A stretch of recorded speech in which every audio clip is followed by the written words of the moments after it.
Have you ever been asked this question? What do you want to be when you grow up? Most likely you have, and today I'm going to show you how this simple question can ruin your passion and true career in life.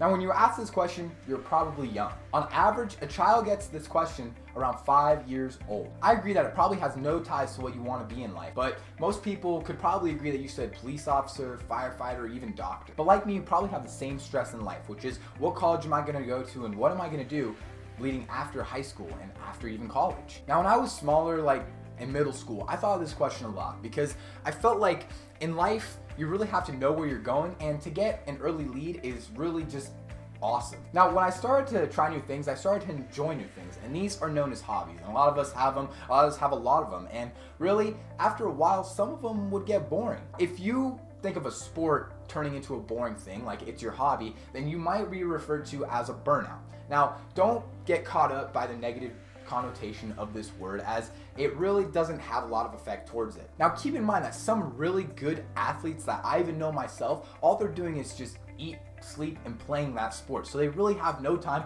for these other hobbies. Keep in mind that this also doesn't just pertain to sports, it also pertains to school. Think about some of your friends in middle school that might have had really good grades, but now in high school, they're really kind of failing classes. Also, I mean, high school is a lot harder and there are more classes to choose from, but also sometimes when you're in middle school or even in elementary school, all you're thinking about is the homework. And I had friends that were doing 2 hours of homework every night, even in middle school, because they were worried about their future GPA. Now, don't just look at this from the perspective of, oh, they're a burnout, or oh, they're losing education and they're failing now. Keep in mind that they have personal things going on. And some sports burnouts that I know personally, they really just want to get their education better. And from taking sports and kind of tuning off sports has made their education better and started making them thrive in school. This also goes the same way with people in middle school that were trying to get better and get a better GPA. Now in high school, they've learned that sports are fun. I like playing sports, and high school has a ton of sports that they can choose from. So now, instead of focusing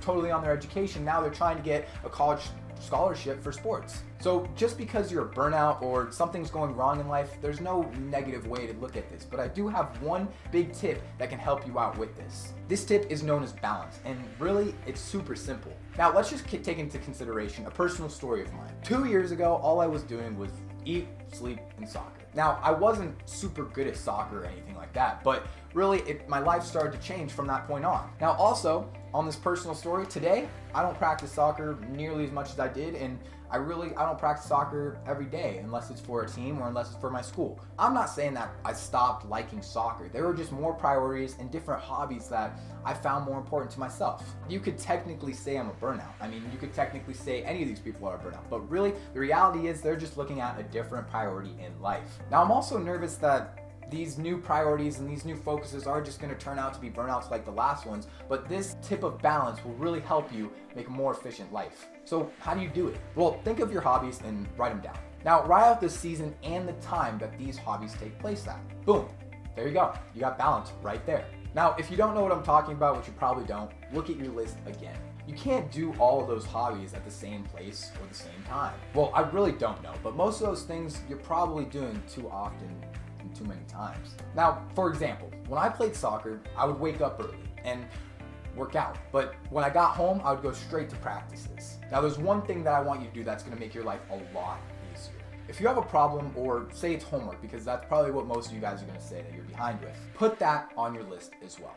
Just keep it on there for the time being. I will tell you why this is so important later, but really right now, just focus on writing these down. Now, what I want you to do is look at that list and look over the hobbies. Beside the hobby, or just make a new list, is I want you to mark up the ones that take the most time and are the most seasons you can do them the most, to the ones that take the least time and you can do the rarest. Most likely now on the top of your list, you're gonna have video games or Netflix or even sports or school. Now flip that list over. That is your priority list. Now, let me just take in consideration an example from me. I love to snowboard, but I also love to play soccer. Soccer is something that you can do in almost every season, and you can do it almost any time during the day. But snowboarding, on the other hand, you can only do during the winter, and you can only do if the resorts are open.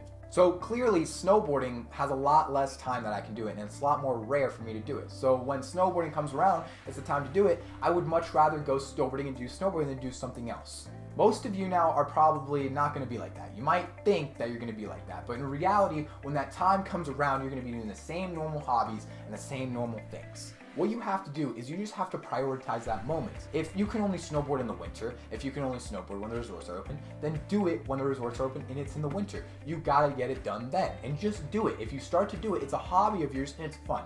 If it's not fun and you don't want to do it, clearly it's not a hobby. Now, at first, I feel like I was kind of being negative towards sports, and I know there's going to be some comments down the comments section that are going to say, why are you hating on sports? Why should I stop playing sports? And I'm not hating on sports. I love sports. It's something I do all the time. It's one of the healthiest things you can do, and it's the best way to find friends in high school, in my opinion. But also keep in mind that sports are a hobby, and in my experience, sometimes too many sports and too much with sports can really stress you out, and after a while it can become boring. Now, I'm not saying stop your sport and try new things, because really, if you're really good at a sport and you're really hard on it, you should continue, because scholarships and there's so many things that can lead you in the direction towards a career, towards that thing. So really take what I have to say about balance lightly, but try to implement it through your life. Now, at first, before the whole list thing, remember that I said put homework and more important things on that list as well? Well, this is the time to use them.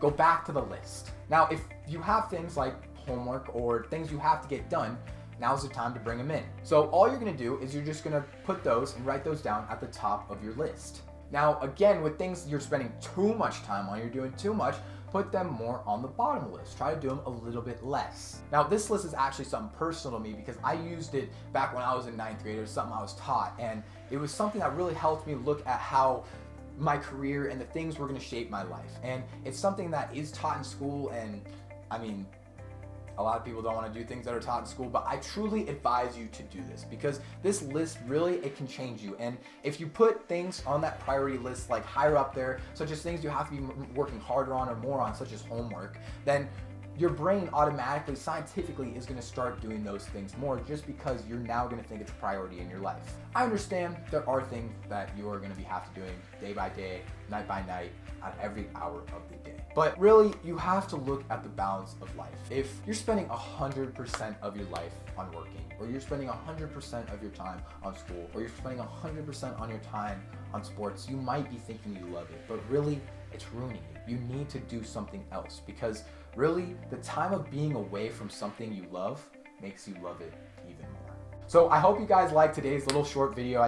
For the future, my videos are going to be shorter like this and just really packed with information. They're going to be one big tip that's going to help you, and that tip's going to be more in depth, just like this one was balance, and I went more in depth on balance. But in the future, we're going to have more 5-tip, 10-tip, and all that kind of stuff. So stay tuned, and I hope you guys loved today's video. Thank you so much for watching. If you're new, subscribe. If you're here, like, all of the above. Let's go, and I'll see you guys later. Have a nice day.